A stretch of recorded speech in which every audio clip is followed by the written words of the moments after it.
Mr. Chair, I feel it's really important that we actually look at the context when we start debating this bill, because I've heard a lot of rhetoric back in my room listening to the TV of everybody claiming to be abusing each other. But actually the people who are being abused are not the people in this House. The people who are being abused, voices are not being heard. The people who are being abused are vulnerable people, as Mahuta just said. And our responsibility as legislators is to look at the context and to actually look at the situation that we face in this country in terms of employment, unemployment, sickness and caring for children. And this legislation should be contributing to a positive change. And I'm sure that there are people on the National Party who believe that that's what they're doing.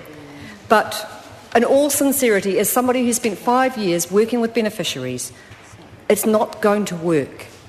And you can do what feels good and you can do what is ideologically consistent with your party policy, but if it isn't going to work, then really all you're doing is compounding the issues.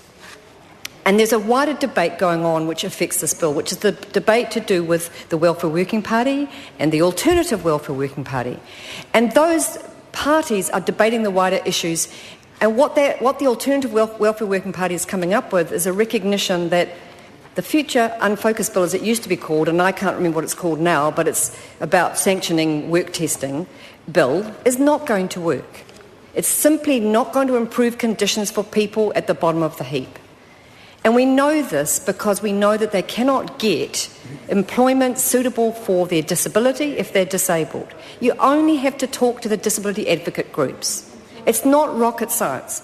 You only have to talk to the Disabled Persons Assembly, who are represented on the Alternative Welfare Working Party by Wendy Wicks.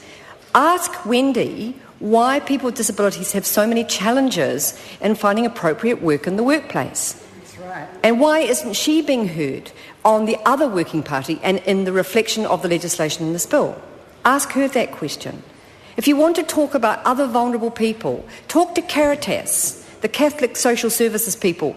They don't have a desire to attack the government. They don't want to be seen as supporting any political party. They don't have an axe to grind about poverty. They have a spiritual and moral commitment to looking after the most vulnerable. So perhaps their voice, alongside beneficiaries, might be worth hearing as well. I stand here proudly to acknowledge my colleague Sue Bradford, who's given most of her life to this issue and who is on that Welfare Working Party.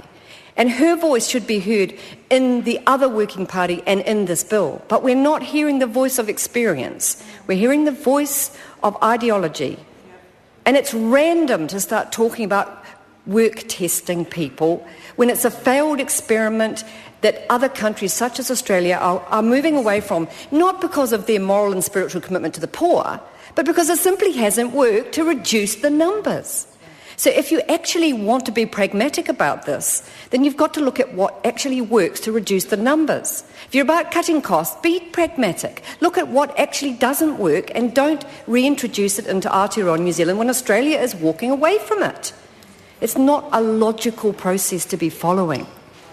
And so I'm saying that we should look at the people on the Alternative Welfare Working Group and ask whether the members, Professor Muri Walters from Tangata Whenua, representing his church, all of those people are not speaking lightly out of some sectarian desire to attack the government's position.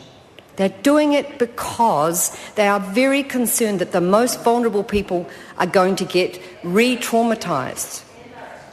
And these people have spent their lives doing what we don't do in this House. They've spent their lives at the front line without any recognition, status or necessary salaries such as we get paid, because every day they're trying to feed the people who are the most vulnerable. So I guess the Green Party is really, really concerned that this legislation, we were hopeful that it would be amended. But when we came out of the Select Committee process, it wasn't amended. And so we're very, very disappointed, because you don't entrench injustice when you have the opportunity for change. We might all be on the same page about wanting to create real jobs so that people have better lives. We might all agree with that. But when it comes to Select Committee and group after group of person, from Sir Geoffrey Palmer, who said the legislation was ridiculous, right through to all of the advocacy groups who said it was unfortunate. Mr. Chair.